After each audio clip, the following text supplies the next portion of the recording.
78 by William the Conqueror. The Tower of London is a complex of buildings set within two rings of walls. These were built to keep intruders out, and obviously to keep prisoners in. The Tower of London has played a major role in the history of England, as it has been a treasury, a public records office, an armoury, the Royal Mint's home, and also home of the country's crown jewels. During its 900 years of existence, it has become one of the most haunted places here in England. Not really surprising with the amount of executions, murders and deaths that have gone on. However, although the Tower of London is known as a place of death and torture, only a total of 7 people were actually ever executed within the tower. Executions usually took place on Notorious Hill, and in a 400-year period that witnessed 112 deaths. During the 15th century, the Tower of London became a prison. However, its peak period was in the 16th and 17th centuries, and one of its most prominent prisoners was Elizabeth I.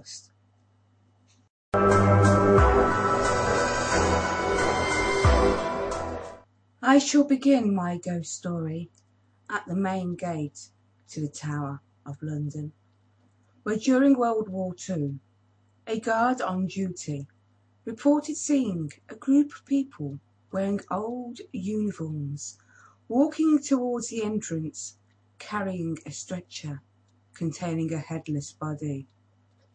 The figures then faded away just as they reached him.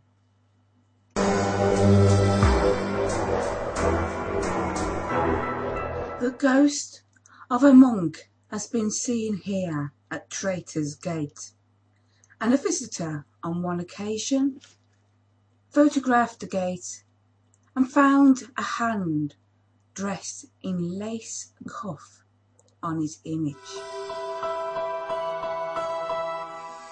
The White Tower once held torture chambers within its crypt, and it is the oldest part of the Tower of London.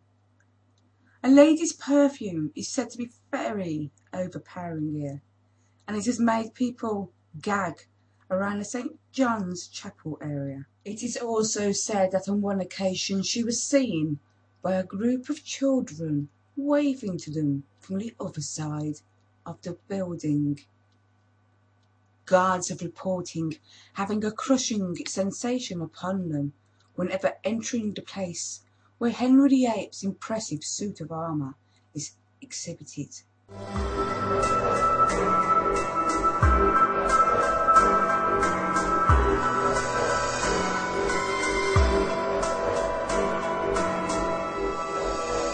The Bloody Tower is home to the 2 princes, Edward V, aged 12, and Richard of York, aged 10. It is thought that they were murdered in 1483 on the probable command of the future Richard III. According to one story in the 15th century, guards spotted the shadows of 2 small figures gliding down the stairs, still wearing the white nightshirts that they had on the night that they disappeared. They stood silently, hand in hand, before fading back into the stone of the tower. In 1990, 2 Coldstream guards heard 2 young children giggling just outside the tower, accompanied by a bouncing sound. In 1970, a visitor reported seeing a woman wearing a long black dress standing by a window before the figure melted away. Sir Walter Raleigh was also imprisoned in the Bloody Tower before he was executed on command of James I. He has been seen looking just like he does in his portrait that hangs in this tower, and he has also been seen wandering along the battlements called Raleigh Walk. For years after his execution, Guy Fawkes' screams and cries could be heard coming from the council chamber where he was prepared for the end. In 1815, a sentry saw a bear emerge from a doorway, and after he lunged at it in his bayonet and watched it go straight through it, he passed out in shock and then died 2 months later. Something unseen and scary is said to haunt the Salt Tower, where dogs will not enter, and ever since a human warden was nearly throttled to death by an unseen entity, not even they will enter the area after dark. If I could give the most stupidest ghost award to any ghost within the Tower of London, it would be the ghost of Henry Percy, the Earl of Northumberland, because although he was imprisoned here in the Martin Tower for 16 years, he was eventually released, so he didn't die here.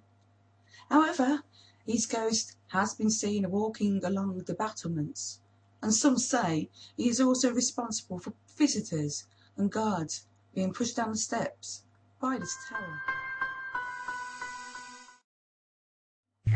Murdered here in the Wakefield Tower, the ghost of Henry VI appears here every year on the anniversary of his death, where he walks around the area where he died.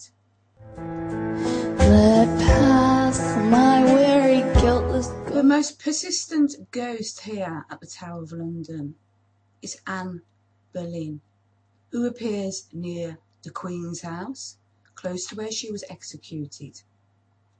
The Queen's house is where Anne spent the night of her coronation in 1533, and where she was also imprisoned after her arrest on the 2nd of May 1536. After her execution, her body and head were wrapped in a white cloth and placed in an arrow chest. Anne was then buried in a common grave in St. Peter's Chapel, but was then reinterred in the Victorian times and placed in a crypt under the altar.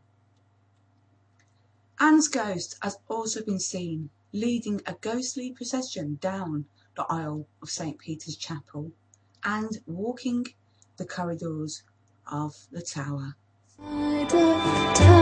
Death doth draw nigh. Another phantom lady that haunts the Queen's house is believed to be Arbella Jewett. She was the cousin of James I and married William Seymour without the King's permission. Their marriage was seen as a threat to the throne, as William was the nephew of Lady Jane Grey. Arbella was put under house arrest in Lambeth, and William was sent here to the Tower. However, Arbella was a feisty and rebellious young lady, and she escaped from her prison in Lambeth and, disguised as a man, plotted to get William released from the Tower so they could escape to France together. William was smuggled out of the Tower of London, but unfortunately he missed their rendezvous point, leaving Arbella to set sail to France alone, where sadly she was recognised and sent back to England, and this time sent to the Tower of London. While she was imprisoned within the Queen's house, William escaped to France, and sadly he never saw Arbella again, as it is believed she was murdered in 1615. A phantom grey lady is said to only make her presence known to William, and it is believed to be Arbella. Many women who have stayed in the Lennox room have reported waking in the night feeling like that they were being strangled. A phantom man, thought to be medieval, has also been seen drifting along the corridors in the upper part of the building, and his footsteps have been heard on a rear staircase. In 1978, a guest staying here at the Queen's house reported hearing faint chanting.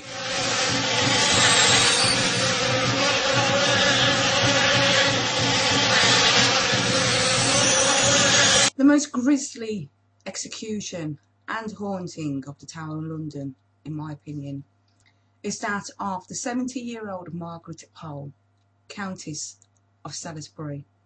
She was the last of the Plantagenet dynasty and was executed on command of Henry VIII for political reasons on the 27th of May 1514. She was held here at the Tower of London for 2.5 years, where she was attended by servants who lived in quite a luxury apartment. However, without warning, she was dragged to the block. The feisty Countess, despite her age, and believe me, back then, to reach the age of 70, that was pretty good going.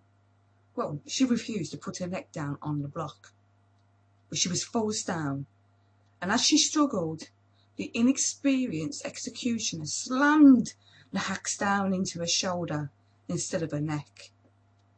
Finally able to move, the Countess got up and she ran, with the executioner hot on her heels, hacking away at her until eventually she was dead. Her body was then buried in St. Peter's Chapel, and ever since then her ghost has been seen reliving this gruesome act, and a great axe has been seen falling across the scene of her murder.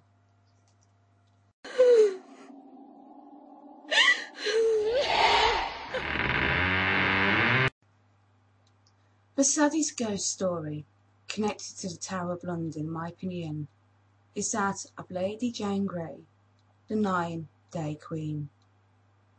Jane was the great niece of Henry VIII, and when his son Edward VI died, she was crowned Queen of England.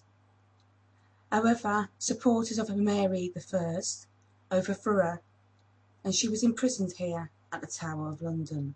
She was then, along with her husband Guildford Dudley, sentenced to death. And on the morning of 12th of February 1554, she watched as her husband was taken away to be executed, and then watched as his headless body was brought back. Within an hour, she too was taken to Tower Green, where she was beheaded, aged only 17 years old. The young couple were then buried together in St. Peter's Chapel. Jane's ghost was last seen here in 1957 by 2 guards who described her as a white shape forming itself on the battlements. Her husband Guildford has also been seen in the Beauchamp Tower, weeping.